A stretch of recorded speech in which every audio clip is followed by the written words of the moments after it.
sans plus tarder, nous allons prendre notre Bible dans l'évangile de Luc, le chapitre 10, le verset 38 au verset 41. Et nous lirons aussi Ésaïe, le verset 40, le verset 29 au verset 31. Voilà.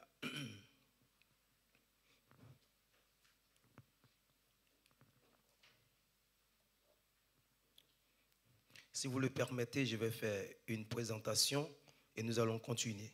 Nous avons ce matin parmi nous une servante de Dieu, une maman, voilà, la femme d'un pasteur. Voilà, elle va se tenir debout, Madame Ouedraogo, le pasteur Ouedraogo de Burkina. Elle est de visite, elle est de passage et elle fait l'honneur de faire le culte avec nous ce matin. Madame Jean-Claude Ouedraogo, maman pasteur, que le Seigneur bénisse. Voilà sa servante, c'est une joie pour nous.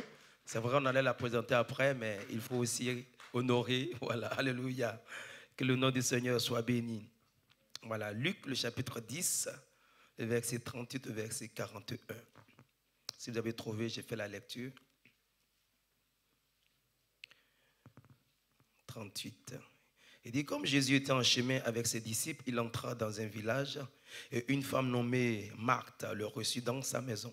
Elle avait une sœur nommée Marie qui était assise au pied du Seigneur, écoutait sa parole. Marthe était occupée à divers soins domestiques, survint et dit, Seigneur, cela ne te fait-il rien que ma sœur me laisse seule pour servir?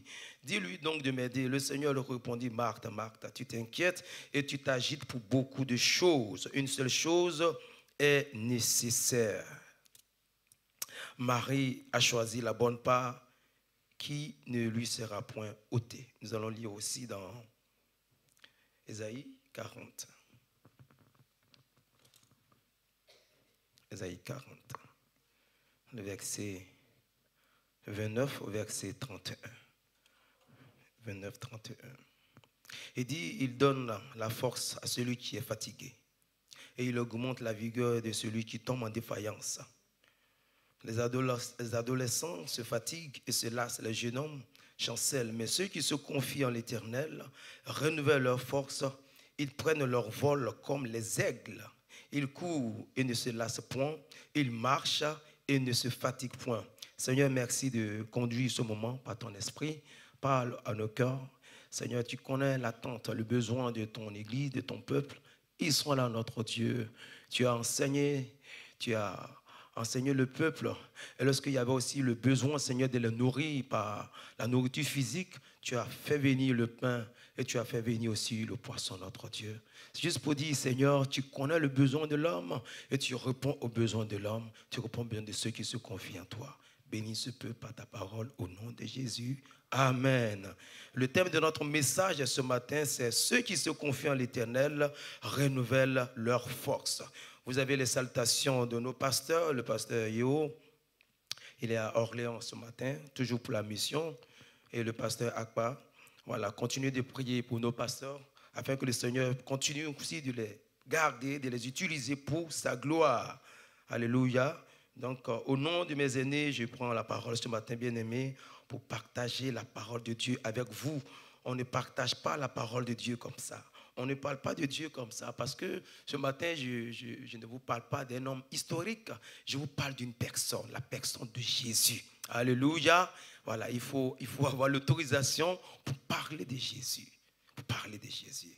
Et ce matin, c'est avec l'accord de mes aînés, je prends la parole pour vous parler de Jésus ce matin. Et comme je l'ai dit, notre thème sera « Ceux qui se confient en l'Éternel renouvellent leur force ». Cependant, le texte que nous avons lu nous parle de deux sœurs. Le premier texte surtout nous parle de deux sœurs Marthe et Marie, voilà, elles avaient reçu Jésus dans les maisons. Et le deuxième texte que nous avons lu nous dit que ceux qui se confient en l'Éternel renouvellent leur force. Voilà, si quelqu'un est fatigué ce matin, si quelqu'un est abattu ce matin, tu es au bon endroit pour recevoir le renouvellement de la force, pour recevoir le renouvellement de l'intelligence, le renouvellement de la sagesse, de la grâce de Dieu sur ta vie. Tu es au bon endroit pour repartir d'ici meilleur que tu es venu. Alléluia. Et de ça, nous allons parler ce matin. Deux sœurs, Marthe et Marie, ont reçu Jésus dans leur maison. Recevoir Jésus dans sa maison, bien aimé, c'est une grâce.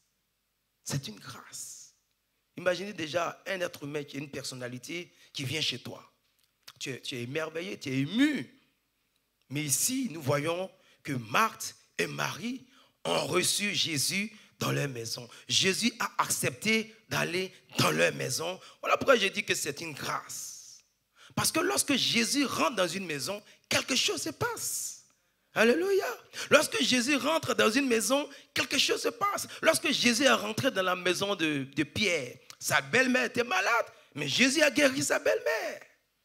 Voilà pourquoi j'ai dit, lorsque Jésus rentre dans une maison, quelque chose se passe. Nous avons vu ce matin, lorsque Jésus est rentré dans la maison de Jairus, sa fille qui était morte, littéralement complètement morte, mais Jésus l'a ressuscitée. Alléluia. Lorsque Jésus rentre quelque part, il y a toujours un miracle qui s'opère. Lorsque Jésus s'est retrouvé dans le désert, comme je l'ai dit dans la prière, après avoir enseigné, le peuple avait besoin de manger, et je dis bien dans le désert. Mais lorsque Jésus s'est retrouvé dans ce désert, le désert a produit du pain, le désert a produit du poisson, alléluia. Lorsque Jésus s'est retrouvé devant la mer de Génézareth, Pierre avait pêché toute la nuit sans rien prendre, parce qu'il n'y avait pas de poisson dans l'eau, il n'y avait pas de poisson dans la mer. Mais lorsque Jésus était simplement au bord de cette mer, la mer va produire du poisson en abondance, alléluia. Lorsque Jésus rentre quelque part, quelque chose se passe. Lorsque Jésus s'est retrouvé devant le tombeau de Lazare, la mort a restitué Lazare, la mort a redonné Lazare, Lazare est revenu à la vie. Lorsque Jésus lui-même il est mort, il est rentré dans le tombeau, alors la mort a été vaincue. Nous allons acclamer ce Jésus ce matin. Lorsque Jésus rentre quelque part, il y a des miracles qui s'opèrent, il y a des prodiges qui s'opèrent. Lorsque Jésus rentre là où il y a la mort fuit et la vie se manifeste. Alléluia. Lorsque Jésus rentre dans un foyer brisé, il reconstitue ce foyer, il restaure ce foyer, il consolide ce foyer. Lorsque Jésus rentre dans la vie de quelqu'un qui a battu, lorsque Jésus rentre dans la vie de quelqu'un qui a amer, Jésus lui donne la grâce de retrouver la douceur. Lorsque Jésus rentre dans la vie d'un jeune homme, il lui donne le dégoût du monde, il lui donne le goût de la vie. Jésus te parle ce matin, Dieu te parle ce matin. Prépare-toi, bien-aimé, à recevoir ta part de bénédiction, parce que Marthe et Marie ont reçu Jésus. Nous aussi, nous avons reçu Jésus dans notre vie. Lorsque Jésus rentre quelque part, l'impossible devient possible. Alléluia. Et c'est ce Jésus-là qui était dans la maison de Marthe et de Marie. Oui. Même sur la mer, la tempête s'est calmée. Le vent a obéi. Les tourbillons se sont calmés.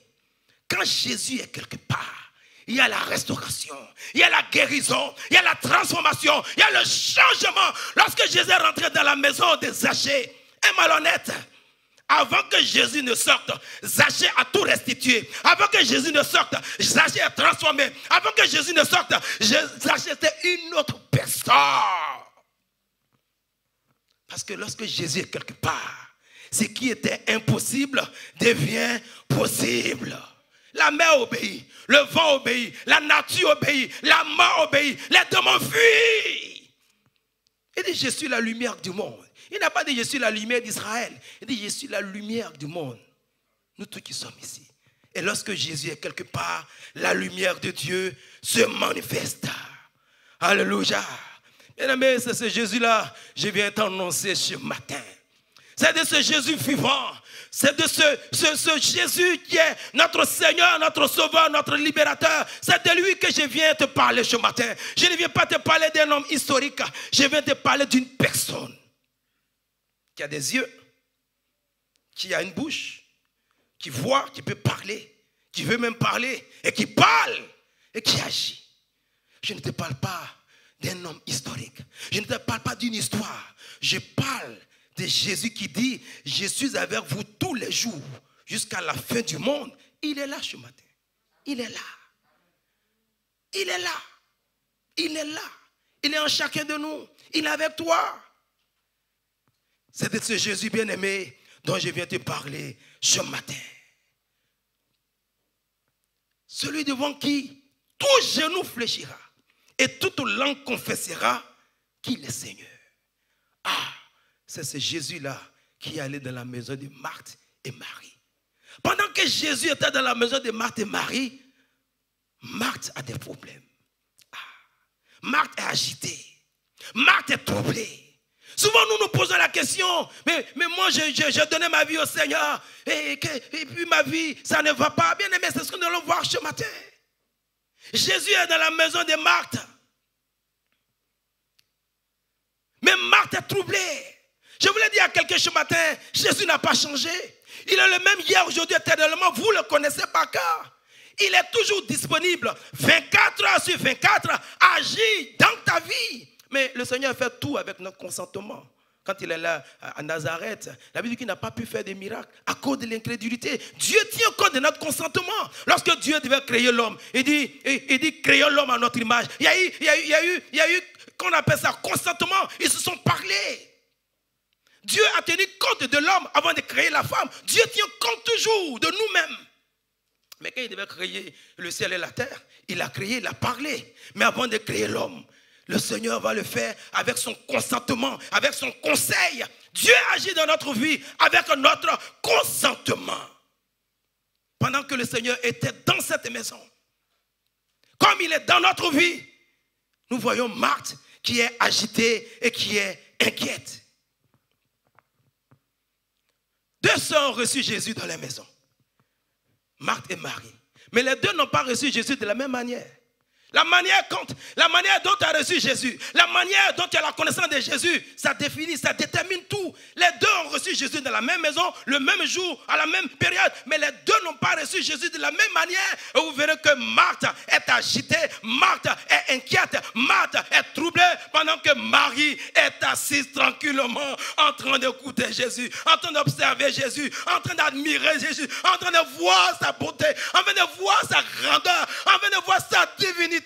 Oui, bien aimé, vous verrez dans la profondeur, dans les temps qui vont suivre. Oui, cette Marie, elle va venir avec son parfum de nard. Elle va briser son parfum de nard parce qu'elle avait vu quelque chose. Elle va briser son parfum de nard au pied de Jésus. Elle va prendre ses cheveux, la gloire de la femme. Elle va commencer à essuyer ses cheveux et ses pieds. Elle va commencer à essuyer parce qu'elle voyait Dieu en personne. Elle voyait la grâce en personne. Elle voyait la faveur en personne. Elle va se prosterner devant son Dieu, parce que ce jour-là, elle avait vu quelque chose. Je te parle ce matin d'une personne, la personne de Jésus. Je ne te parle pas d'un homme historique, je te parle de Jésus, cet homme qui veut parler avec toi, cet homme qui veut t'entendre, cet homme qui veut t'admirer. Pendant que Jésus était là, pendant que Jésus parlait, si la Bible nous dit que Marie écoutait, si Marie écoute, ça veut dire que quelqu'un parle, ça veut dire que Jésus parle. Mais pendant que Jésus parlait, Marie écoutait et Marthe était occupée par les activités. Est-ce que nous voulons écouter Jésus?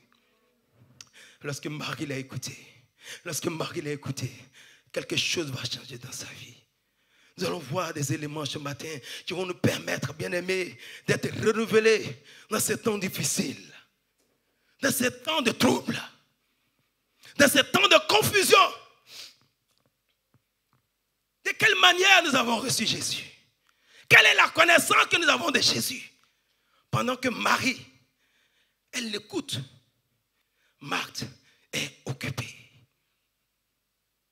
Et vous allez voir, quelque temps après, Marthe qui était occupée, Marthe qui était beaucoup occupée, vous verrez que Marthe est fatiguée. Marthe est inquiète, Marthe est agitée. Pendant ce temps, celle qui était au pied de Jésus, elle est toujours dans le repos. Ceux qui se confient en l'Éternel renouvellent leur force. Pendant que Marthe était agitée, Marie avait le repos, elle avait la tranquillité. Elle avait dit, elle écoutait Jésus. Si elle l'écoute, c'est que Jésus parle. Quand Jésus parle, il y a ceux qui écoutent, il y a ceux qui n'écoutent pas. Mais Marie, elle écoutait. Comment nous avons reçu Jésus bien-aimé? Parce que de la manière nous avons reçu Jésus dans notre vie, influence dans notre vie, détermine notre vie. Jésus était là. Mais l'attitude de Marthe ne lui permettait pas d'agir dans sa vie. Mais l'attitude de Marie, par contre, lui permettait d'agir dans sa vie. comment nous avons reçu le Seigneur. Voilà pourquoi Jésus lui-même, il pose la question à ses disciples, c'est-à-dire à vous et à moi, dans Matthieu le chapitre 16, le verset 13. Jésus pose la question à chacun de nous ce matin. Il dit, qui dit-on que je suis, moi, le Fils de l'homme? Non, que tu es... Il y en a qui disent que tu es le prophète. Mais c'est vrai, on dit que Jésus est prophète. D'autres disent que c'est Jérémie. D'autres disent que tu es Jean-Baptiste. Jésus dit, tout ce que les gens disent dehors de moi, j'ai compris. Tout ce que les autres religions disent de moi, j'ai compris. Tout ce que les hommes de Dieu disent de moi, j'ai compris. Tout ce que la science dit de moi, j'ai compris. Mais toi, vous, qui dites-vous que je suis? Toi. Quelle est la connaissance que tu as de Jésus? Et Jésus est dans ta maison. Marc, est-ce que tu te rends compte de qui est dans ta maison? Est-ce que nous nous rendons compte de qui est dans notre vie? Et dites-vous, qui dites-vous que je suis? Parce que le plus important, c'est la connaissance que tu as de Jésus. Le plus important, c'est la manière dont tu as reçu Jésus. Le plus important, c'est ce que toi, tu ressens et tu penses de Jésus. Ce n'est pas ce qu'on dit, mais c'est ce que toi, tu vis. Et Pierre va lui dire, tu es le Christ, le Fils de Dieu vivant. Tu es le Christ. Jésus, il est le Christ. C'est-à-dire le Sauveur, le Libérateur, le Seigneur. Il est l'alpha, l'oméga. Le commencement, la fin, le premier, le dernier. Jésus n'est pas seulement cette image qu'on nous a présentée. C'est une personne qui était dans la maison de Marthe et Marie et qui est dans ta maison. Qui est dans ton cœur. Qui est dans ta vie. Qui dites-vous que je suis?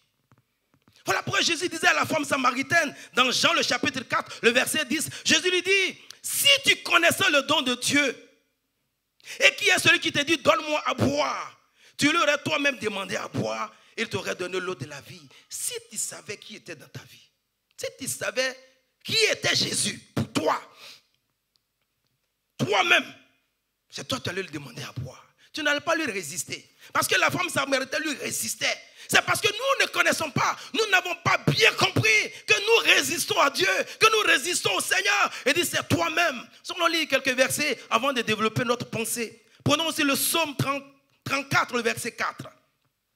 Le psaume 34, le verset 4, qui dit, il dit, j'ai cherché l'Éternel, il m'a répondu. Il m'a délivré de toutes mes frayeurs. Au verset 5, il dit, quand on tourne vers lui le regard, on est rayonnant de joie et le visage ne se couvre point de honte. Voilà ce que Jésus fait. L'Éternel, c'est Jésus. C'est lui qui nous délivre de toutes nos frayeurs. C'est lui, lorsque nous tournons nos regards vers lui, notre visage ne se couvre point de honte. Mais pourquoi Jésus est dans la maison de Marthe, et Marthe a honte, et Marthe est troublée, et Marthe a peur? Pourquoi Jésus est dans notre vie et quelque chose ne se passe pas? Il n'y a pas de changement, mais le Seigneur te donne un rendez-vous ce matin. Et lorsque nous disons encore dans Ésaïe, le chapitre 40, le verset 31 que nous avons vu, il dit, les adolescents se fatiguent et se lassent. Et les jeunes hommes aussi chancellent. Mais ceux qui se confient en l'Éternel renouvellent leur force. Ils prennent le vol comme l'aigle. Ils courent et ne se lassent point. Ils marchent et ne se fatiguent point. Pourquoi? Parce qu'ils sont confiés en l'Éternel. Pourquoi le Seigneur nous confie à l'aigle? Parce que l'aigle, le lion, il est le roi des animaux dans la forêt. Mais l'aigle, il est le roi des animaux dans les airs. L'aigle vit dans les airs au-dessus des problèmes de la terre. Et c'est Dieu seul qui contrôle la vie de l'aigle. Tout ce qui se passe vers nous ici, ça c'est pas son problème. Parce que l'aigle a le dessus, même sur la tempête, sur le vent. C'est Dieu seul. Voilà. Et Dieu nous compare à l'aigle. Et lorsque nous nous confions à l'Éternel, l'Éternel renouvelle notre force comme l'aigle.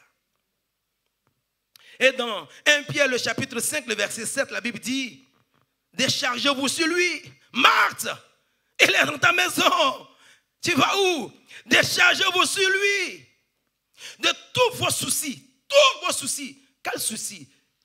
Quelque souci que ce soit. Selon sa nature. Non pas quel souci. Déchargez-vous sur lui. Car lui-même prendra soin de vous. Ne va pas déverser ta frustration sur les gens au travail. Ne va pas déverser ta frustration sur quelqu'un d'autre. Décharge-toi sur lui. Alléluia. Il va les porter. Parce que quand tu vas décharger tes frustrations ailleurs, ça va créer encore d'autres problèmes. Le Seigneur t'invite ce matin. Viens. Envoie-moi tes lacunes. Envoie-moi tes faiblesses. Envoie-moi ton péché. Envoie-moi tout ce que tu n'arrives pas à résoudre. Et moi, je te porte. Alléluia. Bien-aimé, c'est de ce Jésus-là que je te parle ce matin. C'est lui qui était dans la maison de Marthe. C'est lui qui était dans la vie de Marthe. C'est lui qui est dans ta vie ce matin. Nous allons voir, bien-aimé, comment nous devons faire. Comment nous devons nous confier à l'Éternel pour renouveler nos forces dans ces temps de crise, dans ces temps difficiles. Comment l'enfant de Dieu, comment le croyant, comment le chrétien se confie en l'Éternel. Certainement le dimanche prochain, ou lorsque nous aurons le temps, nous allons voir la suite. Nous allons voir une première partie ce matin. Comment nous devons nous confier en l'Éternel pour renouveler notre force? C'est la question que nous nous posons ce matin. Et la première réponse que nous donnons à cette question, c'est de mettre Jésus au centre de notre vie et dans tout ce que nous faisons. Au centre. Et dans tout ce que nous faisons. Dans notre texte de base, nous voyons Marthe. Marthe qui est occupée. La Bible dit que Marthe est occupée à divers soins domestiques. Dans le verset 40. À divers soins domestiques. Alors que Jésus était dans sa maison. Bien-aimés, comprenez ce matin. Et là, je vais au cœur de notre message pour dire que nous ne devons pas remplacer, Papa Kassi, notre relation avec Dieu par nos activités. Oui, elle avait remplacé sa relation avec Dieu par les activités. La Bible dit, Marie écoute. Si Marie écoute, ça veut dire Jésus parle. Pendant que Jésus parle, elle a remplacé sa relation avec Jésus. Nous remplaçons notre relation avec Dieu par nos activités. C'est là que commencent les difficultés. Voilà pourquoi nous disons, nous devons mettre le Seigneur au centre de notre vie, dans tout ce que nous faisons. Malheureusement, cette femme, elle avait remplacé sa relation avec le maître, sa relation avec le patron, sa relation avec son père, par ses activités. Et les mères, soyons ordonnés. Soyons ordonnés. Quelles que soient nos occupations, quelles que soient nos charges, donnons au Seigneur sa place dans notre vie. Le Seigneur doit occuper la première place dans ton cœur. La première place dans ta maison, la première place dans ton salaire, la première place dans ta vie, la première place dans tes projets. Le Seigneur doit être au centre. Le premier, la priorité, c'est lui d'abord. Pendant que Jésus parle, Marie est assise et écoute. Mais Marthe avait remplacé sa relation avec son père en faisant les activités. Est-ce que Dieu parle à quelqu'un ce matin? Le Seigneur nous met à nu. Parce que son but, comme un médecin, il fait notre diagnostic, il nous révèle le pourquoi. Il nous révèle ce qui crée le blocage. Jésus parle. Marthe est occupée. Voilà, ça c'est écrit par les activités domestiques. Alors que Jésus parle. Soyons ordonnés, bien-aimés. Et mettons le Seigneur à la première place. Dans tout ce que nous faisons. Et vous verrez qu'à la fin, la Bible dit que, quand vous suivez là, vous allez voir que Marthe, elle est inquiète et puis elle est agitée. Elle a peur, elle est troublée. Pourquoi? Parce que lorsque nous remplaçons Dieu, la relation avec Dieu, nous nous affaiblissons. Toi-même, tu sauras que quelque chose ne se passe dans ta vie. Quand tu t'éloignes de la lumière, mais c'est l'obscurité qui se manifeste. Voyez-vous, ce Dieu merveilleux, quand il rentre quelque part, ce qui était impossible devient possible. Pourquoi il est dans ma vie? Pourquoi il est dans ma maison? Pourquoi il est dans mon cœur? Et j'ai subi encore certaines choses. Mais le Seigneur te répond. Le Seigneur te parle. Pendant qu'il parlait, il lui parlait. Parce que quelque temps après, Lazare va mourir. Quelque temps après, la famille sera troublée. Quelque temps après, la famille sera éprouvée. Et le Seigneur parle. Est-ce que Marthe, tu écoutes?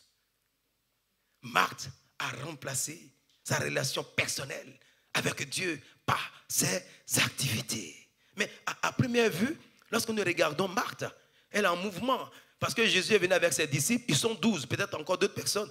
Tout seul, il faut les nourrir. Voilà, et elle est en mouvement. Donc quand on la regarde, frère, quand on la regarde à première vue, nous avons l'impression que ce qu'elle fait, c'est bon, parce qu'elle est en mouvement. Mais est-ce que son mouvement, est-ce que ce qu'elle fait répond réellement aux besoins de Dieu? Même si j'écris ici, je fais sortir le feu, est-ce que ce que je fais répond aux besoins de Dieu? C'est ce qui est important. Ce n'est pas les mouvements. Ce ne sont pas les activités. Et nous voyons ici que Marthe est en plein mouvement. Ce que le Seigneur recherche dans notre vie, ce matin bien-aimé, c'est notre regard, c'est notre tendresse, c'est ta présence, c'est ta voix, c'est ton amour, ton adoration, c'est ta louange. Alléluia. Oui, c'est ta présence. Quand on dit mon bien-aimé, et oui, il veut cette approche. Il veut t'entendre.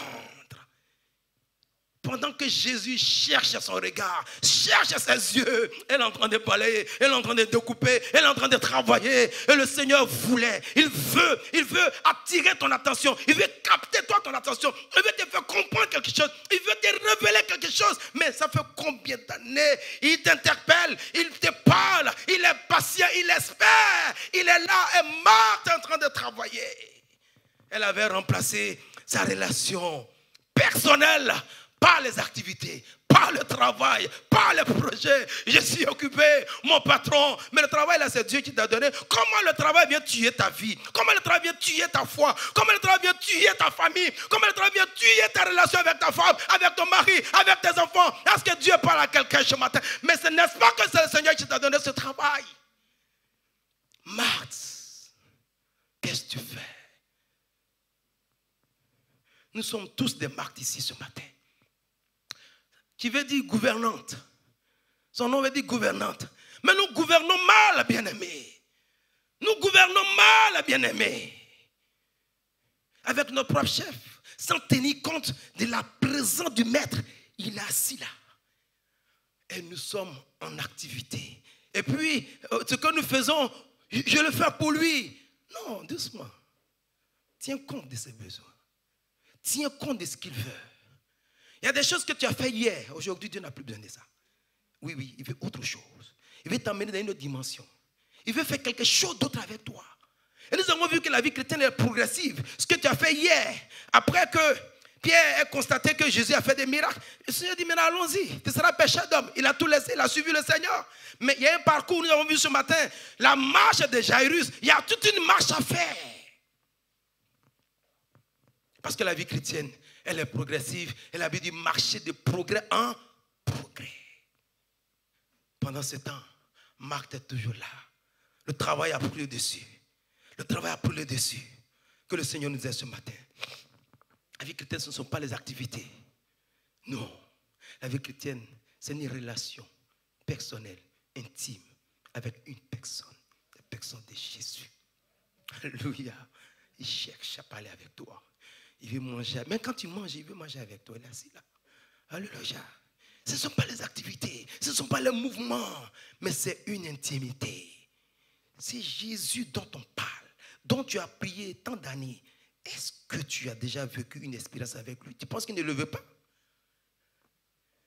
Et Marthe, vraiment, j'ai les problèmes. Parce qu'elle a dit au Seigneur, mais ça ne te fait rien que je souffre comme ça. Ma soeur est assise. Et qu'est-ce que tu dis à Dieu? C'est qu'elle priait comme ça, nous formulons. Ça ne te fait rien. Dans ma situation. Mais qu'est-ce que tu fais? Est-ce que tu t'écoutes quand tu pries? Ta prière, est-ce que tu écoutes ça un peu? Tu peux mettre ça dans un rétro pour voir comment tu parles.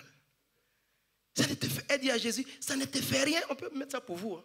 Ça ne te fait rien que ma soeur me laisse travailler comme ça. Mais dis-lui, il y a des prières que nous formulons qui n'ont pas de sens. Il faut tenir compte de Dieu. Nous avons vu que Abel a fait une offrande, Caïn a fait une offrande. Mais Dieu n'a pas agréé l'offrande de Caïn. Pourquoi? Parce que Caïn a envoyé beaucoup. Il a donné beaucoup de choses au Seigneur, mais sans tenir compte de ce que Jésus a fait sur la croix. Mais Abel a envoyé les premiers-nés de son troupeau. Cet animal, aujourd'hui incarné dans la personne de Jésus. Le Seigneur avait pris cet animal. Et il avait couvert la nudité de ses parents. Il avait couvert le péché de ses parents. Abel était dans la révélation. Lorsque Dieu a vu l'offrande d'Abel, il a agréé l'offrande d'Abel. Tiens compte de la croix. Tiens compte de ce que le Seigneur a fait pour toi. Tiens compte du prix qu'il a payé dans tout ce que tu fais. Tiens compte. Alors, ton offrande sera agréée. Mais Caïn était étonné. Mais tout ce que j'ai envoyé là, est-ce qu'il a tué son frère? Mais ce n'est pas possible. Il raconte déjà, mais vous savez ce qu'il a fait? Moi, j'ai envoyé tous mes biens, j'ai déposé là-bas et puis on me... Non, Dieu n'agrée pas de telle offrande. L'offrande qui ne passe pas par la croix. L'offrande qui ne tient pas compte de la croix. Je vais préparer, ils vont manger. Je vais m'occuper de non, doucement. L'auteur de la croix est là. L'auteur du salut est là. Demande-lui, qu'est-ce que nous devons faire? Celui-là, il peut te nourrir lui-même. Il peut te donner à manger. Tout ce que tu fais, il peut même balayer pour toi. Et il a lavé les pieds de ses disciples. Et là, j'ai envie de paraphraser. Qu'est-ce que le Seigneur ne peut pas faire? Voilà pourquoi il faut l'écouter. Comme Marie. Elle était assise et elle écoutait. Elle écoutait. Alléluia.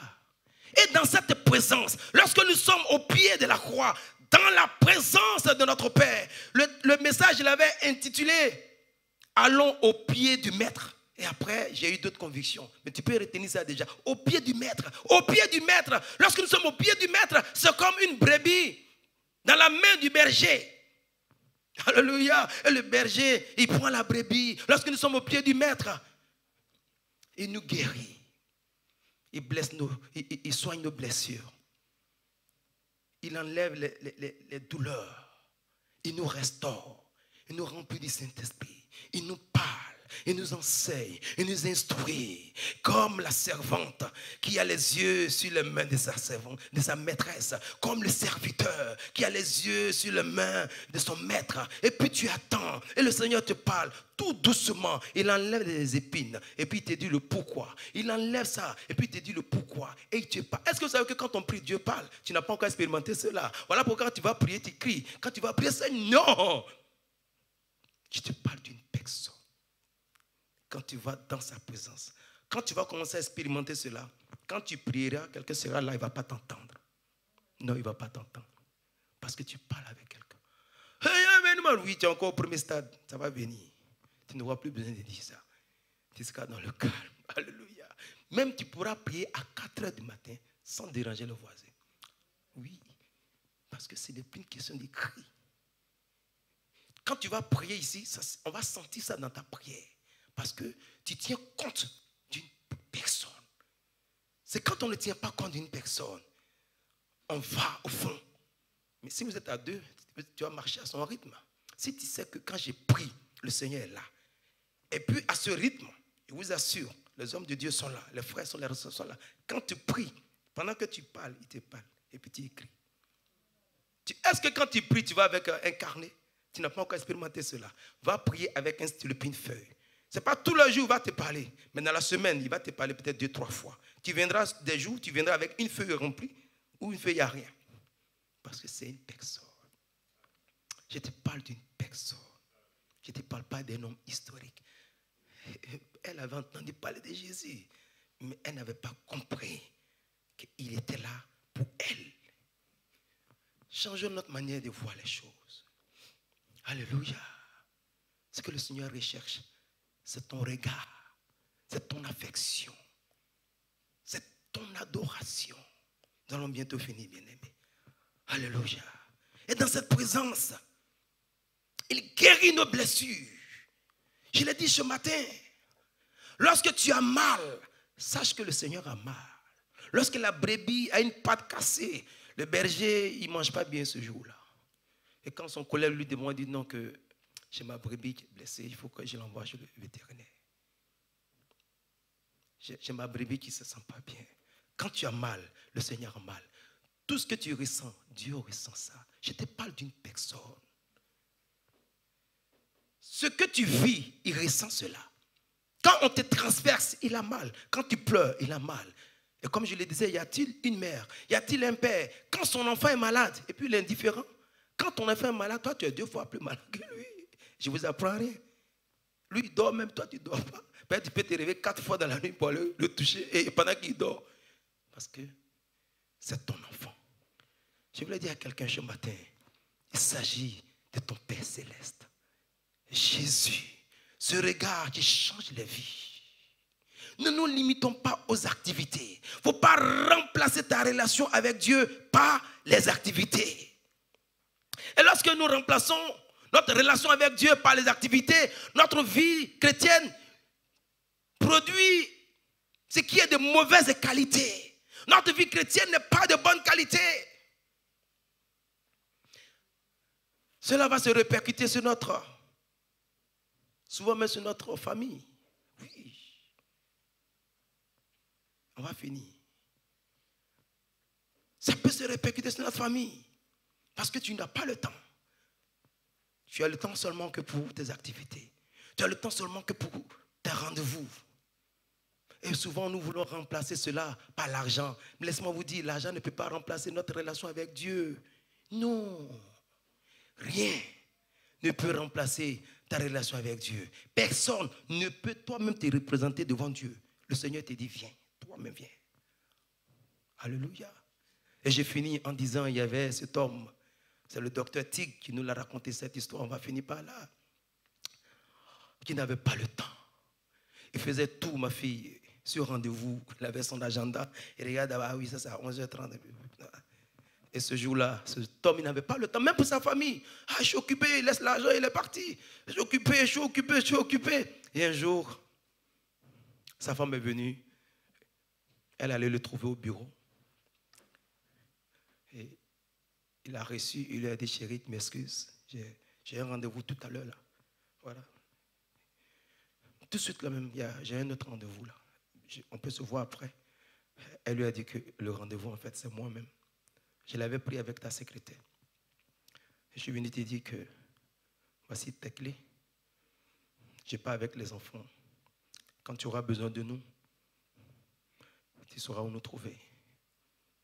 Elle a tout laissé. Et elle est partie. Il ne faut pas remplacer ta relation par quoi que ce soit avec Dieu. Et il a trempé sa tête. Et notre message va finir là. Si Dieu fait grâce, il aura une suite. Parce qu'il faut que Marthe relève sa tête. Elle est restée là, la tête baissée. Dans les plaintes, dans les inquiétudes, dans l'agitation. Et nous allons arrêter là. Mais Dieu voudrait que quelqu'un comprenne ce message. Sache que le Seigneur cherche ton regard. Il est déjà dans ta maison. S'il est dans ma maison, pourquoi il y a des situations? Pourquoi? Essaie de faire le parallèle avec Marc de ce matin. Et certainement, tu auras des éléments de réponse. Que Dieu vous bénisse pour acclamer le Seigneur.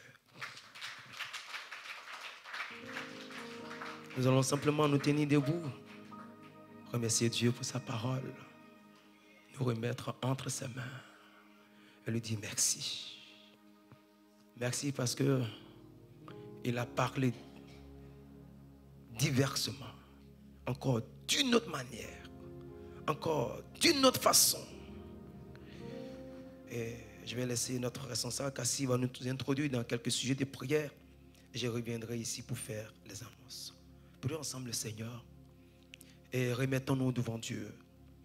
Pensons à cette femme qui était une gouvernante. Et le Seigneur te demande ce matin, est-ce que tu gouvernes bien ton entreprise? Est-ce que tu gouvernes bien ta famille? Marc devait dire gouvernante. Est-ce que tu gouvernes bien ce que Dieu t'a confié? Est-ce que tu gouvernes bien même ta propre vie, ta propre santé? Est-ce que tu gouvernes bien tes enfants, ta femme, ton mari? Est-ce que tu comprends?